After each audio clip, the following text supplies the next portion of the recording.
हनुमान जी विनयता में गए राम लंका, विनय भाव से। कैसे भाव से गए? विनय भाव से। विनय भाव का मतलब हनुमान जी संत, और संत ज्यादा उपद्रव नहीं करते, संत सीधे। हाँ, जो वास्तविक संत होते वो ज्यादा नहीं। हाँ, अगर तन का ही उन्हें कर दो सो आदमी बचत नहीं ना, जो भी तय है। तो हनुमान जी ज्यादा नहीं बोले। हनुमान जी खड़े, हनुमान जी हाथ जोड़ रहे, हे रावण दस्कंदर मान जाओ, जानकी जी हम वापस कर दो। लेकिन जब महाराज अंगद गए सो एक रावण के एक बेटा ने जो है लात मारनी चाहिए। अंगद जी समझ गए कि जे हमें हनुमान जी समझ रहे वही बंद रहा, रिपीट भाव। तो हनुमान जी ने लात पकड़ी और पकड़ के एक बेर झटाक मारो सो पहले वो नीचे गो सीधो ऊपर गो। राक्षस समझ गए कि जो उबालो बंदर नो, जो दूसरे प्रकार को आए। बोले कहे? बोले वो बंदर आवतो तो पहले बात करत, तो बाद में जो पहले बंदर आया था हनुमान जी रूपी, वो पहले बात करते बाद में मारते। बोले जी तो बात नहीं करत, सीधो मारत है। तो हनुमान जी विनय हैं, विनय भाव में गए थे।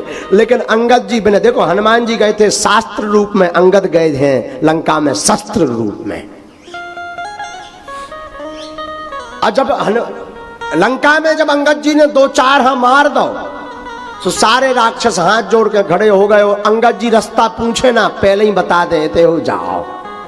अंगद जी बोले भाई पहले से क्यों बता रहे कि तनो जाओ? बोले हम तो सब समझ गए कि जो है तुम लोग साधारण नहीं हो, राम जी हनुमान जी सब खतरनाक है। वही रावण नहीं हमारा राजा नहीं समझो, वो यह समझाओ।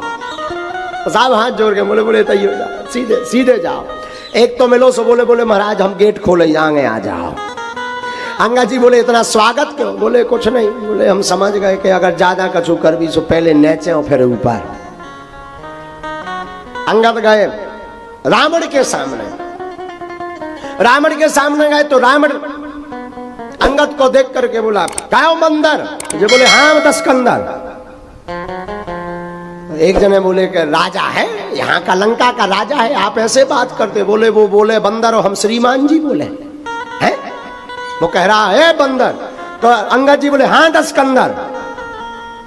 रावण बोला कि तुम्हें मृत्यु का भय नहीं है?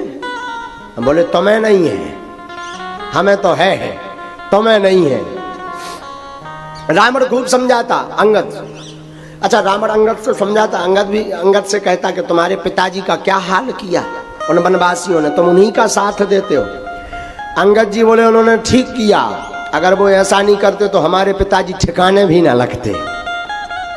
रावण तो सोच रहा था इससे अपने पिता की याद करवाएं तो शायद हमारे पक्ष में आ जाए। अंगद जी बोले हम पक्ष में आने वालों में से में नहीं है। अच्छा, एक बात और रामायण का एक बहुत प्यारी बात है, ध्यान से सुनना।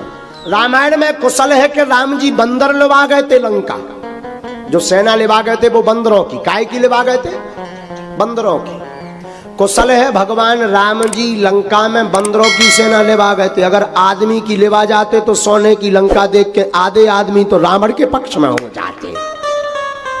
हाँ, वो तो बंदर लेवा गए थे, इसलिए बंदरों को, बंदर क्या जाने अदरक का स्वाद, इसलिए जो है बंदरों को पता ही नहीं कि सोना होता क्या, चांदी होती क्या। अच्छा, इसलिए तो राम जी आदमियों को लेवा नहीं गए कि अगर आदमियों को ले जाते तो आधे विपक्ष में खड़े हो जाते। आजकल होता भी यही है, अगर दूसरी पार्टी जीत रही हो तो वो पहलो वालों झंडा निकाल के फेंक दे, दूसरी पार्टी को झंडा लगा ले कि हमने तो तुम्हें यहाँ वोट था हो, तुम्हारे ही पहले से रहे। आदमी बड़ा विचित्र है, करिया मूल का।